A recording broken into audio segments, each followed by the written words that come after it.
Hey y'all, welcome back to my channel, or if you're new, welcome. I'm gonna throw everything on the screen. You already know what to do. So before I jump into the voiceover, I wanna give you a really quick rundown of how long this bed has been up here. I moved in here September of 2019. It is now the end of August 2021. So the bed that you're about to see me put up has been up here for basically 2 full years. And as you can see, this is the wall that the bed was on. There is no damage behind me. So if you wanna see how I did it, stay tuned. This final product has been up here for, I wanna say 2 months now. I put it up mid-November and we're in January now. So this thing is up, it is sturdy, and trust me, it's not going anywhere.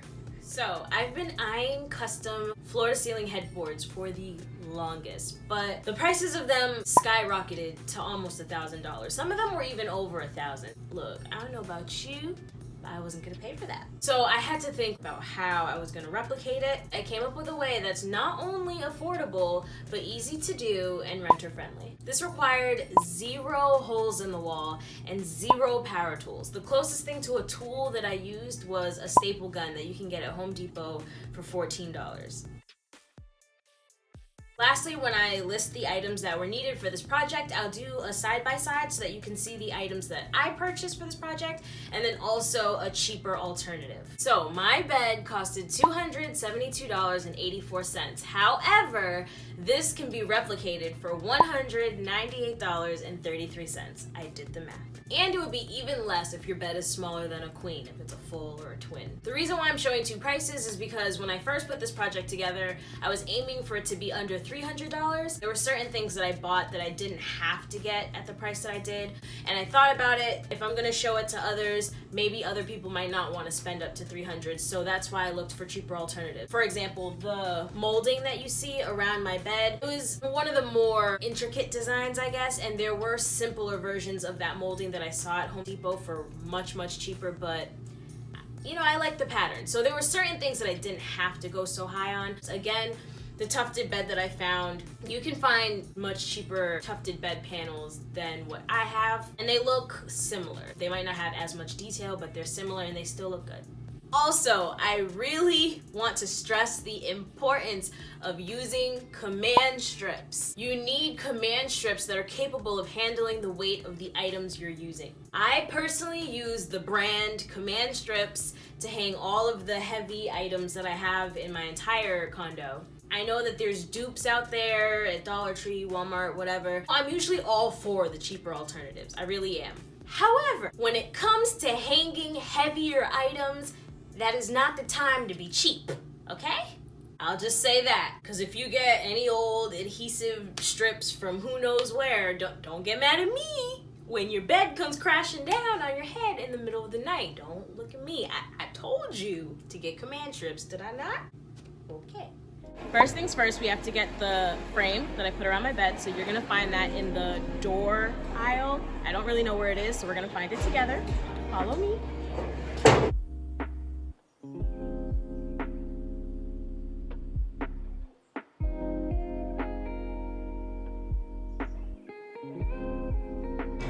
Found it.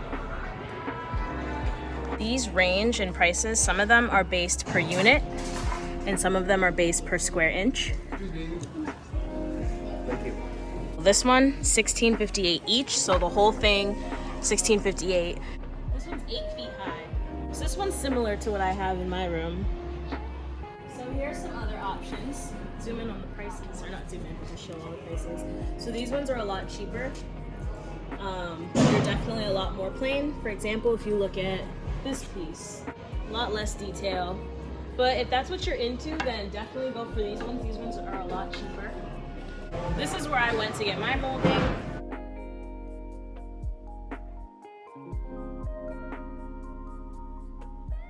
So this is the exact piece of wood that I use for my bed. You get the full height. I got 3 pieces of this. I believe I got it cut to 2 90-inch pieces and 1 60-inch piece.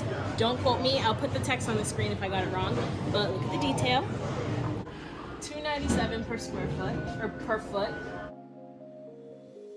I'm including these clips here just so you can see that when you get wood from Home Depot or Lowe's, for example, the employees will cut the wood for you 100% free. Just give them whatever dimensions you need and they will cut.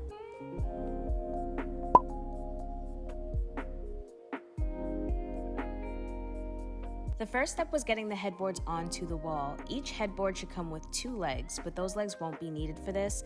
My original idea was to install the legs along the short side of the headboard, but I realized that I couldn't do that without using power tools, so you can put those elsewhere.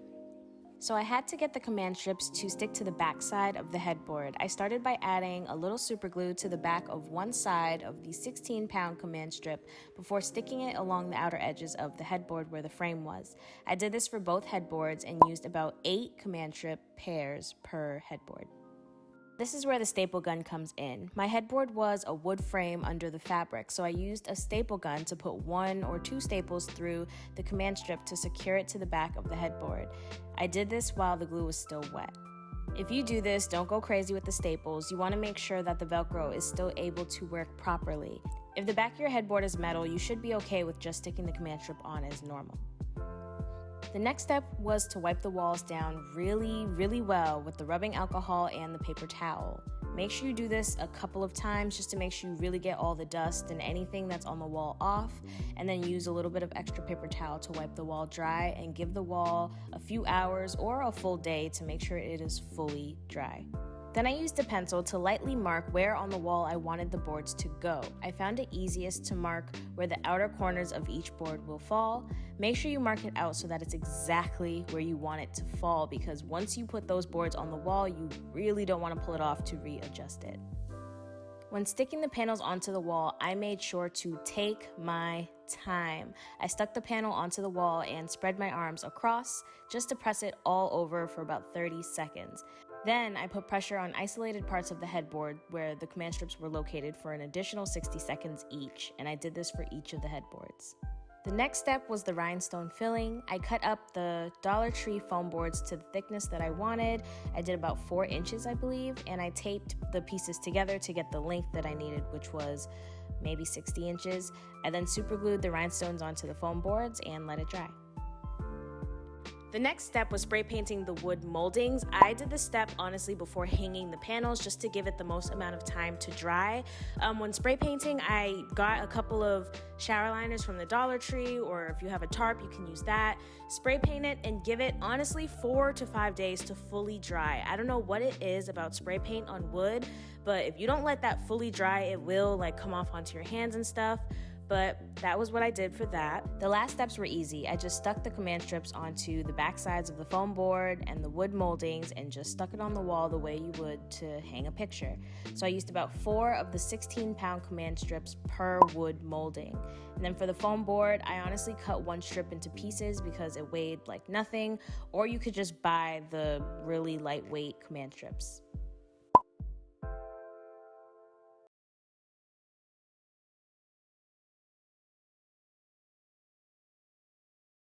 I should be able to just peel it off. Oh!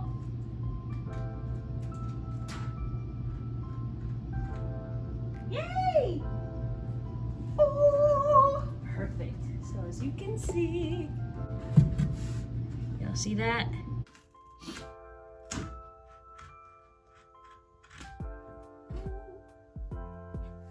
No damage done.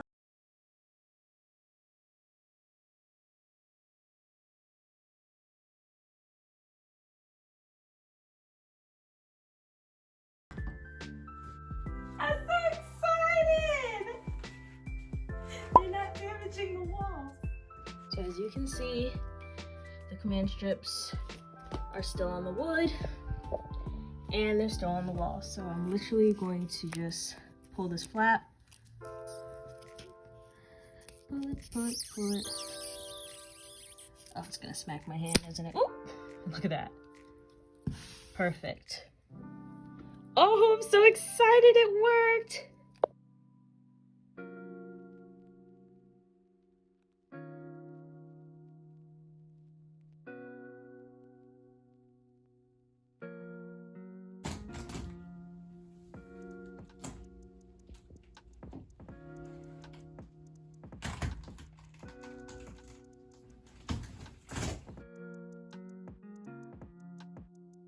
Y'all, it worked!